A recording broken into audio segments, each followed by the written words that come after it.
تینوں شہزادوں کا باپ کے ملک سے روانہ ہونا اور شاہ کا وصیت کو دہرانا کہ ہوش اڑانے والے قلعے میں نہ جانا۔ تینوں شہزادوں نے ملکی انتظام کر کے سفر کا ارادہ کر لیا۔ بادشاہ نے کہا کہ جس طرف دل چاہے جاؤ، مگر قلعہ ہوش ربا کی طرف نہ جانا، کیونکہ اس میں تصویریں ہیں جو انسان کے ہوش گم کر دیتی ہیں۔ بہت سے بادشاہ اس تصویر کو دیکھ کر جس کی وہ تصویر ہے اس پر عاشق ہو کر پریشان ہوئے ہیں۔ یہ تصویریں اسی طرح کی ہیں جیسے زلیخا نے حضرت یوسف علیہ السلام کو پھانسنے کے لیے کمروں میں بنوائی تھی، لیکن وہ زلیخا کو آنکھ اٹھا کر بھی نہ دیکھتے تھے۔ وہ عفت کی وجہ سے اس پر نظر نہ ڈالتے تھے۔ روشن آنکھوں والوں کے لیے اللہ نے ہر طرف کو اپنے دلائل کا مظہر بنایا ہے۔ برگے درختان سبز در نظر ہوشیار، ہر ورق دفتریست معرفت گردگار۔ حضرت حافظ رحمت اللہ تعالی علیہ۔ درختوں کے پتوں کو بھی ہوشیاری سے دیکھ کہ کیسے بنے ہیں اور کیا کرتے ہیں، ان سے بھی انسان کو اللہ کی معرفت کے انگنت نشان ملیں گے۔ جب عارفین کائنات میں کمال قدرت کا مشاہدہ کرتے ہیں تو ان کی معرفت میں اضافہ ہوتا ہے۔ ان لوگوں کے لیے اللہ نے فرمایا ہے، جس طرف تم رخ کرو گے تمہیں ہمارا جلوہ نظر آئے گا۔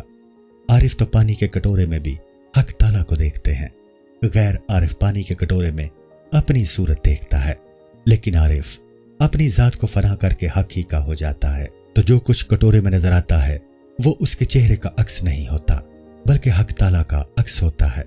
حسین حور کا دیدار بھی ان کا مقصود نہیں بلکہ اس میں بھی حسن حق کا مشاہدہ کرتے ہیں جو کہ پانی میں موجود ہے۔ عارف چونکہ محبوب حق ہے، اس لیے اللہ کی غیرت کا تقاضا ہے کہ وہ کسی غیر پر نظر نہ کرے۔ شیطان اور جانور بھی پانی میں اپنا چہرہ دیکھتے ہیں، لیکن وہاں غیرت حق آڑے نہیں آتی کہ وہ اپنے چہرے کی بجائے اللہ کا چہرہ دیکھیں۔ شیطان صرف اگر توبہ کر کے عاشق حق بن جاتا ہے تو اس کے ساتھ بھی یہی معاملہ ہوتا ہے۔ حضور صلی اللہ علیہ وآلہ وسلم نے فرمایا کہ اللہ نے میری مدد کی تو میرا شیطان مسلمان ہو گیا۔ شیطان بھی اگر توبہ کر لے تو عارف بن جاتا ہے، اور یزید جیسا ظالم با یزید بستامی بن سکتا ہے۔ بادشاہ نے کہا کہ کہیں ہوس تمہیں قلعہ ہوش ربا کی طرف کھینچ کر نہ لے جائے، ورنہ ابدی بدبختی میں مبتلا ہو جاؤ گے۔ بے غرض بات مخلصانہ ہوتی ہے۔ جس طرح خوشی کی جستجو ضروری ہے، اسی طرح مصیبت سے پرہیز کرنا بھی ضروری ہے۔ اگر بادشاہ شہزادوں کو نصیحت نہ کرتا اور قلعہ میں جانے سے نہ روکتا تو ان کا اس قلعے کی طرف جانے کا میلان نہ ہوتا اور وہ وہاں نہ جاتے۔ چونکہ وہ کوئی مشہور قلعہ نہ تھا، ان کو وہاں جانے کا خیال بھی نہ آتا۔ اب ان کے دل میں اس کا راز معلوم کرنے کی خواہش پیدا ہوئی۔ ایسے لوگ کم ہیں جو ممنوعہ چیز سے رکیں، کیونکہ انسان ممنوعہ چیز کا اور حریص ہو جاتا ہے۔ جو متقی ہیں وہ کم ہیں، ان کے لیے ممانعت اس چیز سے بغض کا سبب بن جاتی ہے، اور وہ جو خواہش کے بندے ہیں وہ بہت ہیں، اس لیے ان کے لیے ممانعت مزید آمادگی کا سبب بن جاتی ہے۔ اس لیے قرآن کی صفت یہ ہے کہ بہت سے اس سے گمراہ ہو جاتے ہیں، لیکن جن کے قلب بیدار ہیں اور باخبر ہیں وہ ہدایت حاصل کر لیتے ہیں۔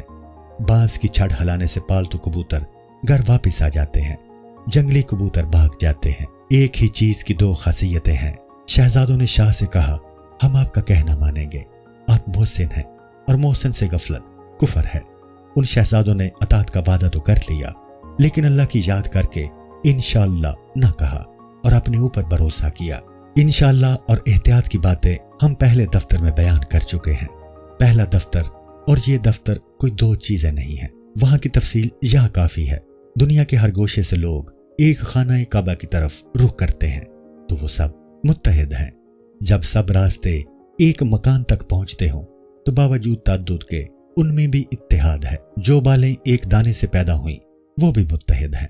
کھانے کی لاکھوں چیزوں میں اتحاد ہے۔ یہی وجہ ہے کہ ایک چیز سے پیٹ بھر جائے تو بقیہ کھانوں سے بے نیازی ہو جاتی ہے۔ جب انشاءاللہ نہ کہنے اور اسباب پر اعتماد کرنے کی بات کی تھی تو لڑکی کا قصہ اور طبیبوں کی بے وقوفی یعنی اسباب پر بھروسہ کرنے کی بات کہی تھی۔ وہ طبیب متصرف حقیقی سے ایسے ہی غافل تھے جیسے کہ بے سوار کا گھوڑا سوار سے غافل ہوتا ہے، حالانکہ اللہ کے تصرفات ان پر جاری تھے۔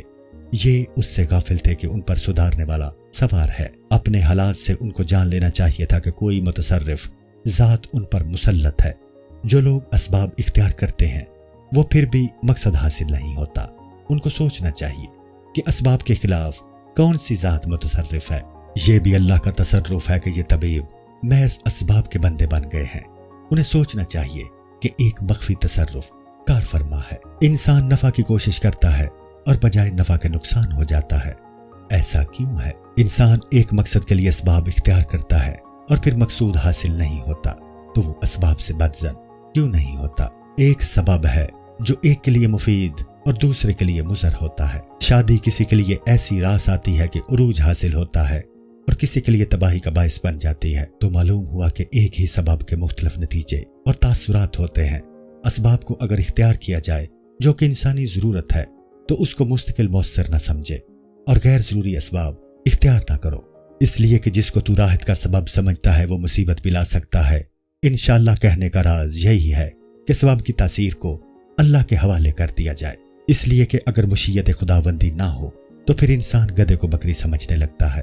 جب اللہ ہوا سے ظاہری کو بدل سکتا ہے تو فکر کی تبدیلی تو اس کے لیے بہت آسان ہے۔ اللہ جب چاہتا ہے انسان کی نگاہ میں تبدیلی کرتا ہے۔ صحابہ رضوان اللہ تعالی اجمعین کی نگاہ میں جنگ بدر کے اندر مخالفوں کی مقدار کم کر کے دکھا دی تاکہ وہ صحابہ رضوان اللہ اجمعین کی نظر میں بے قدر ہو جائیں اور وہ بہادری سے لڑیں۔